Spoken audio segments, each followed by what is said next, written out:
हरे कृष्णा दोस्तों, राधे राधे। दोस्तों, आज मैं बात करने वाली हूँ परिवर्तनीय एकादशी 2024 के बारे में।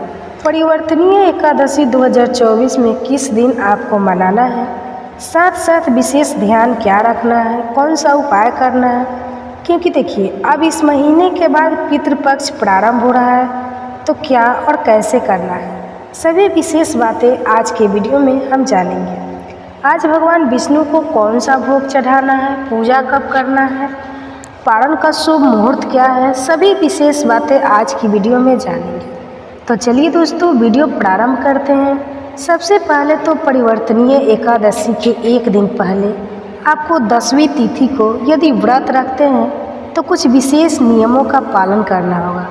जैसे कि 10वीं तिथि में आप स्त्री हैं तो बाल धो करके साफ शुद्ध हो जाइए और बिना लहसुन प्याज का भोजन करिए। और जो 10वीं तिथि होती है, 10वीं तिथि में सूर्यास्त से पहले आपको भोजन कर लेना है। भोजन कर लेना अनिवार्य होता है, तो सबसे पहले आपको भोजन कर लेना होता है।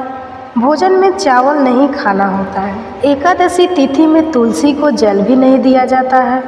अब 2 दिनों की जब एकादशी पड़ती है तो कन्फ्यूज दुविधा बहुत होती है कि हम जल किस दिन दें, किस दिन नहीं। तो उससे में आपको ध्यान ये देना है कि तिथि कब से शुरू हो रही है और कब समाप्त हो रही है।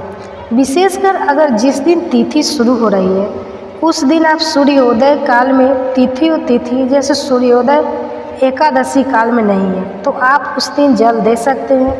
लेकिन जिस दिन सूर्योदय काल में एकादशी तिथि है उस दिन आप जल ना दें। और तुलसी की पूजा मतलब कि दीपक वगैरह तो जला सकते हैं, लेकिन विशेषकर सूर्योदय काल में जो तिथि होती है वही पूरे दिन की मान्य होती है। तो हमेशा के लिए यह नियम आप समझ ले, यही नियम होता है। चावल नहीं खाने के पीछे दो दिन की एकादशी पड़ती है, तो जो चावल प्रेमी हैं उनको दिक्कत बहुत होती है। उनको लगता है कि किस दिन हमें चावल खाना चाहिए और किस दिन छोड़ना चाहिए। तो जिस दिन सूर्योदय काल में एकादशी हो उस दिन आप चावल छोड़ें, और जिस दिन शाम को पहर के बाद लग रही है या फिर सूर्योदय के बाद लग रही है उस दिन आप खा सकते हैं। कायदे से अगर समझे तो आप किसी भी दोनों दिनों में अगर दोनों दिन अगर चावल नहीं खाते हो तो अति श्रेष्ठ होता है। तो इस बात को आप समझ लीजिए। अब चलिए दोस्तों, बात कर लेते हैं कि एकादशी कब शुरू हो रही है, कब समाप्त हो रही है।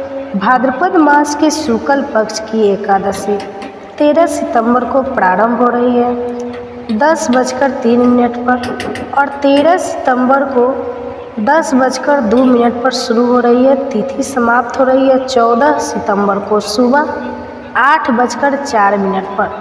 तो अब उदय तिथि के अनुसार जो व्रत रखने का दिन है वह 14 तारीख को है, 14 सितंबर को। तो इस बात को आपको ध्यान रखना है कि 14 सितंबर को पूर्णतया एकादशी का व्रत रखा जाएगा। अब जैसे कि आपका प्रश्न आता है कि किस दिन जल ना दे और किस दिन चावल ना खाए, तो आप पूरी तरह से समझ गए होंगे कि आपको किस दिन, यानी कि उदय तिथि की जो एकादशी है वो 14 सितंबर को है। तो 14 सितंबर को आपको तुलसी को जल नहीं देना चाहिए।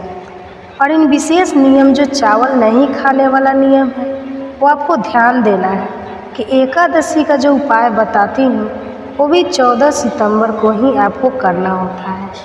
अब बात कर लेते हैं पूजा विधि। तो पूजा विधि कैसे और किस प्रकार करेंगे।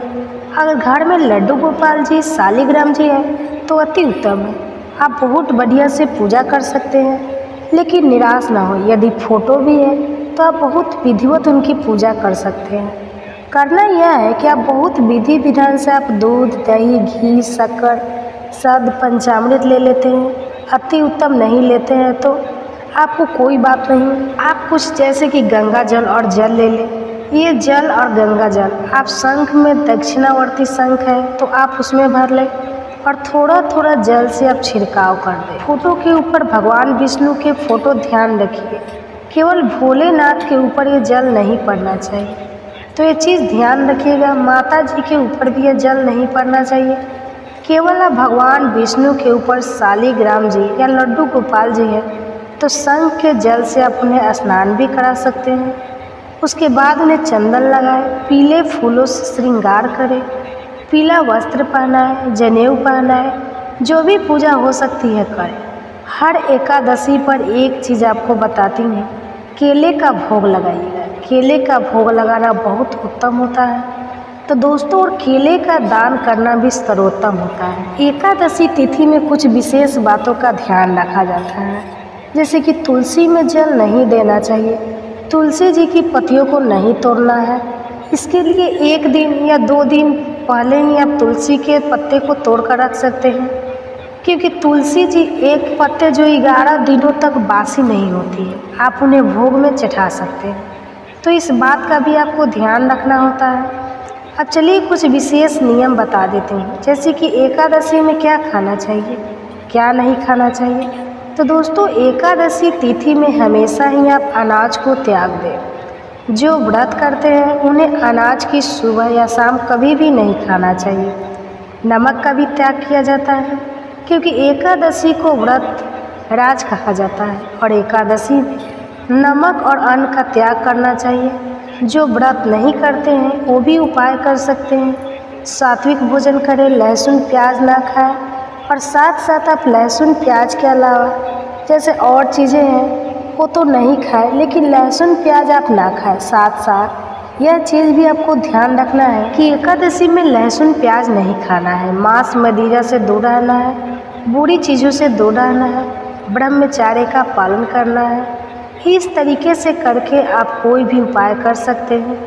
अब हम बात कर लेते हैं पारण की, परिवर्तनीय एकादशी। तो पारण होगा 6 बजकर सुबह 15 तारीख को 6 बजकर 6 मिनट से और 8 बजकर 34 मिनट तक तो पारण का यही शुभ मुहूर्त है। ध्यान रखें दोस्तों, कुछ विशेष चीज़ बताती जिससे कि प्रीत दोष से मुक्ति मिलेगी। और पारण में एक चीज़ का और आपको ध्यान रखना होता है, जैसे पारण आप जब भी करें तो आप ध्यान रखें कि पारण में चावल आप खा सकते हैं, लहसुन प्याज का त्याग करें, सरसों के तेल का त्याग करें। आज के दिन आप भरता खा सकते हैं, लौकी की सब्जी खा सकते हैं। पारण के दिन 3 बार भोजन नहीं किया जाता है, इस बात का ध्यान रखिए, क्योंकि तीसरी बार जब आप भोजन ग्रहण करते हैं तो आपके व्रत का फल त्रिजटा को चला जाता है। यह ध्यान रखिए। त्रिजटा को भगवान का आशीर्वाद है कि जो भी एकादशी के व्रत धारण 3 बार एकादशी का पारण कर लेंगे, उस व्रत का पुण्य फल जो है वो त्रिजटा तुम्हें मिल जाएगा। तो 3 बार नहीं, 1 बार सुबह में आप खाना खाइए, फिर भूख लगती है तो आप जल फल ले लें, और उसके बाद आप शाम को आराम से भोजन करें। तो 2 बार ही आपको भोजन करना है। कुछ लोग हाथ धो करके एक ही बार बैठकर 4 बार 5 बार खा लेते हैं, तो तीसरी बात है कि आपके व्रत का फल चला जाता है त्रिजटा को, इसलिए यह गलती ना करें। आप एकादशी के 3 दिनों का ही नियम होता है। अब जैसे दशमी का, एकादशी का और पारण का, तो इन नियमों का पालन करें। अब चलिए विशेष हम उपाय की बात कर लेते हैं। एकादशी तिथि पर आप ध्यान रखें कि इस एकादशी से शुरू करके और आप क्वार मास के शुक्ल पक्ष की एकादशी तक आप गीता के 7वें अध्याय का पाठ करें। भयंकर से भयंकर पितृ दोष में आपको राहत मिल जाएगी। अब एक अचूक उपाय आपको और बता रही हूँ। आप तुलसी के सामने बैठ करके और विष्णु सहस्त्र नाम का पाठ करें। आप विष्णु सहस्त्र नाम, वैसे तो विष्णु सहस्त्र नाम ऐसा है कि खजाना है, खजाना है विष्णु सहस्त्र नाम की महिमा का वर्णन मैं क्या करें, और इसे पूरे जगत में कोई करने वाला नहीं है। तो विष्णु सहस्त्र नाम अपने आप में बहुत ही पावरफुल है। कई लोगों को मैंने भी बताया था, वो लोग करते क्या है वो मैं बताती हूँ। कुछ दिन पढ़ेंगे, जैसे थोड़ा सा जीवन में राहत महसूस होगी, वो छोड़ देंगे। तो ऐसा बिल्कुल नहीं करना है। विष्णु सहस्त्र नाम आप आज से प्रारंभ करके अपने जीवन का हिस्सा बनाएं। 9 ग्रहों की शांति के लिए, हर प्रकार की पीड़ा के लिए आप तुलसी के पास आसन डाल लें और शाम सुबह के समय या शाम के समय विष्णु सहस्त्र नाम का पाठ करें। तीसरी चीज़ एक बहुत ही अचूक चीज़ बता रही हूँ, जिसे आप करिए और देखिए। आप हर एकादशी को अपने घर में 1 गिलास दूध ले लें। चांदी की जो गिलास होती है वो दूध ले लें और चांदी के गिलास से शिवलिंग पर अभिषेक करें। और आप देखेंगे कि आपके घर की जो गरीबी होती है निगेटिविटी होती है वह दूर चली जाएगी। तो चांदी की गिलास, चांदी अपने आप में सुख समृद्धि का प्रतीक होता है। तो आप ऐसा करें, हर एकादशी के उपाय धीरे धीरे असर करता है। पहले बता देती हूँ धीरे धीरे असर करता है, लेकिन करता जरूर है। अब एक और उपाय बता देती हूँ जो कि अंतिम उपाय है एकादशी के दिन। आपको एक विशेष काम कर लेना है। कौन सा विशेष काम करना है? एकादशी के दिन से शुरू करके आपको एक काम, अपने घर में हल्दी गंगा जल लेना है और दुर्वा दूब आपको बाहर कहीं से मिल जाएगी। और गारंटी देती हूँ कि 3 महीने आप करके देखिए, हल्दी गंगा जल और उसमें थोड़ा सा अगर गौमूत्र मिल जाए आप, और इससे घबराइए नहीं कि गौमूत्र कह रही हूँ, तो बहुत गौमूत्र को बहुत ही पावन और पवित्र माना जाता है। आप लोग का अक्सर का नाम होता है, कहते हैं आप लोग ये समस्या है वो समस्या है,